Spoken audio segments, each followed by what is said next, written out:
We have been asked on many occasions how we get our exhibition ideas, and generally there is no real planning. They're spontaneous, they tend to be intuitive, but with this particular exhibition, it really was rather linear in its development. We had wanted, Andrew Bolton and myself, to do an exhibition focused on women designers.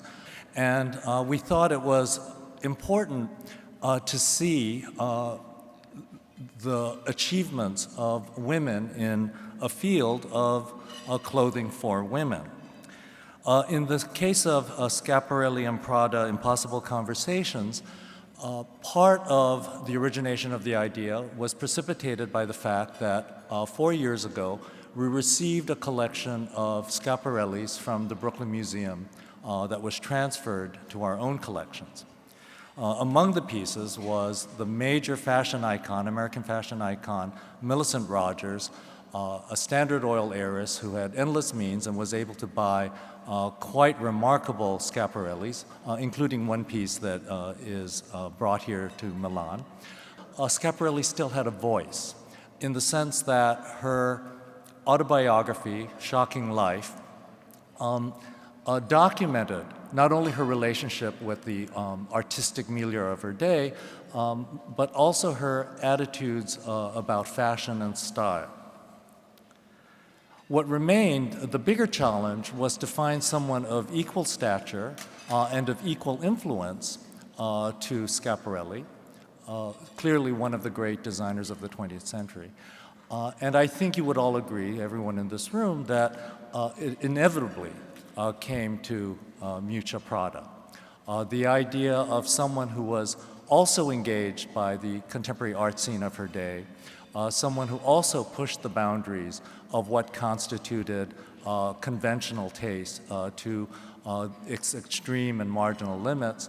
We thought that this pairing would result in an interesting interplay between these two women. We used as the format for our inspiration a Vanity Fair feature from the 1930s, illustrated by Miguel Covarrubias, who would put together impossible interviews between two very, very strong personalities in a dynamic exchange. To some extent, Prada has the advantage. And when I said this to Marissa Berenson, Schiaparelli's granddaughter, she says, "Of course, she's alive." By many accounts, Schiaparelli was quite reserved as a person, despite the provocative nature of her designs. Happily for us, that reserve fell away when she was commenting on issues of taste. I remember Monsieur de Givenchy telling me, he had worked for her at one point, telling me he escorted Schiaparelli to the opera one night, and he noticed that her shoes didn't match.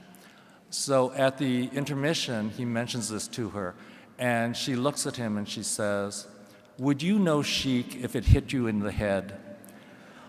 So clearly she had a strong sense not only of creating designs and effects that would elicit attention and pushing the boundaries of what would be considered tasteful, she was also willing to talk about it. Our challenge then is for us and for Baz Luhrmann, the movie director who is finishing his shoot of The Great Gatsby, to somehow capture these strong personalities and strong individual approaches of these two women. As we slowly put together these conversations, this interplay between Schiaparelli's imaginings of her time in the past and Prada's very vivacious responses to those ideas, we think that the imaginary exchange ends up with a conveyance of a fact that two women of very equal stature, of very strong sensibilities, are meeting in a space which otherwise would not happen. Now, Andrew Bolton is going to be describing the different criteria for the selection of objects and the organization of the exhibition. The pairing of Elsa Schiaparelli and Prada originally emerged out of rather superficial similarities, such as their gender, their Italian heritage, and their feminist posturings. Over the course of organizing the exhibition, however, more fundamental similarities emerged. For both Schiaparelli and Prada, fashion is a means to express rather complex ideas that not only reflect but also respond to the prevailing artistic, cultural, and political attitudes of their respective eras.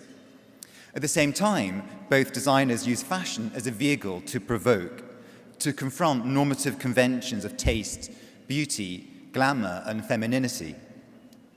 Presented as a series of videos directed by Baz Luhrmann, the viewer is placed in the role of voyeur, illicitly observing and eavesdropping on the private thoughts of the two women.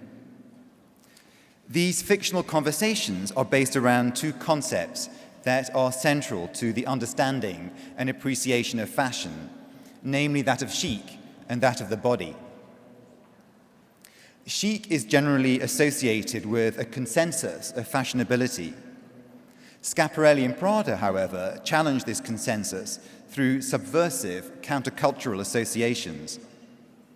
Three ideas of chic, as articulated by the two designers, are presented in the exhibition. The first is hard chic, comprising designs that reference menswear, military and service uniforms, and industrial materials and fastenings applied with deliberate severity and sobriety. The second is ugly chic and focuses on materials with colors and patterns in discordant combinations that both Schiaparelli and Prada exploit for their unappealing associations. And the third is naif chic, which takes the sugary sweetness of children's wear and transposes it somewhat disconcertingly to the not-so-young. In terms of the body, the expressive possibilities are limitless. But again, Harold and I chose three ideas that emerged directly from the fertile imaginations of the two designers. The first, the classical body, alludes to Schiaparelli and Prada's engagement with antiquity, especially the opposition of the Dionysian and Apollonian ideals, that is to say, wild, visceral, and ornate on the one hand, and cerebral, restrained, and classicist on the other. The second, the exotic body, cites the two women's attraction to traditions outside the European fashion system, specifically references to the styles of Asia and Africa. And the third, the surreal body, examines how both designers circumvent conventional meanings of dress to assert sexual and psychological connotations through trompe-l'oeil allusions and unexpected juxtapositions of materials and imagery. Visual affinities between the fashions of Schiaparelli and Prada often turn out to be deceptive, as both designers articulate radically different design methodologies. And this paradox is played out in the fashions on display here, such as the two sari dresses on your right. While they share formal similarities, the source of inspiration is manifestly different. Schiaparelli's orange dress was inspired by the Indian princess, Khurram of Kapurthala, who enthralled Paris during the 1930s with her striking beauty. Prada's gold dress was inspired by Christian Dior. It was featured in her spring 2004 collection, which was based on the concept of the European traveller who experiences the countries he or she visits from a strictly European perspective, hence Prada's citation of a sari dress seen through the eyes of a European designer. Unlike Schiaparelli's exoticism, which tends to be direct and literal, Prada's is more circuitous and conceptual. When she references other cultures, it's usually a vehicle to express a complex idea or to present a personal narrative.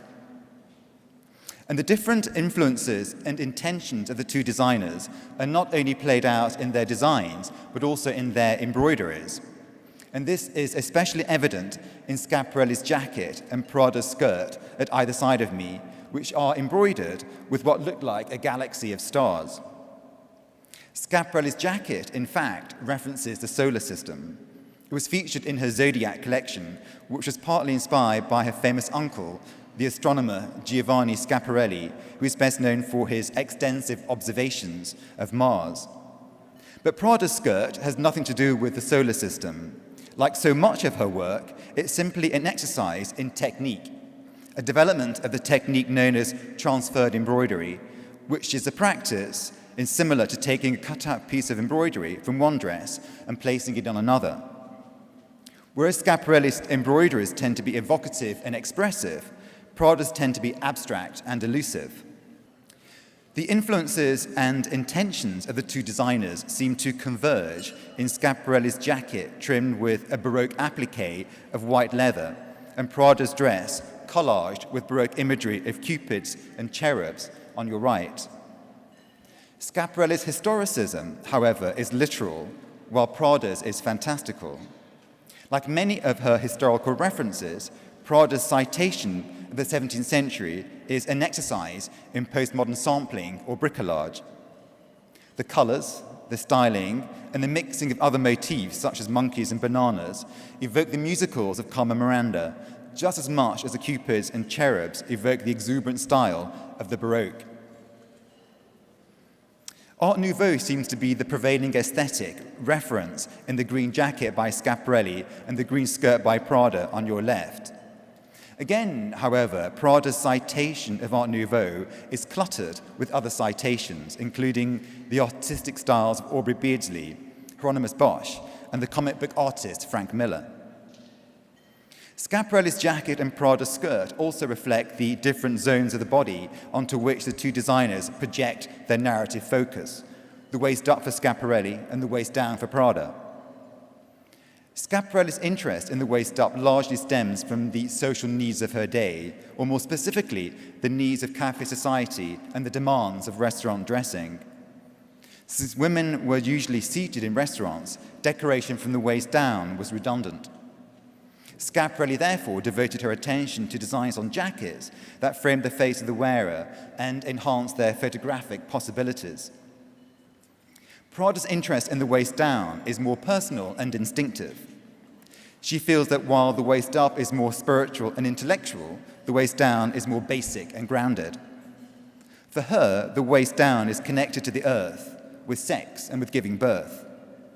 But there are no guarantees in the world of Prada, as evidenced by her women's wear collection last night. Contradicting her usual personal interest in the waist down, she turned her attention to the waist up with elaborate and emphatic embroideries in the tradition of Schiaparelli.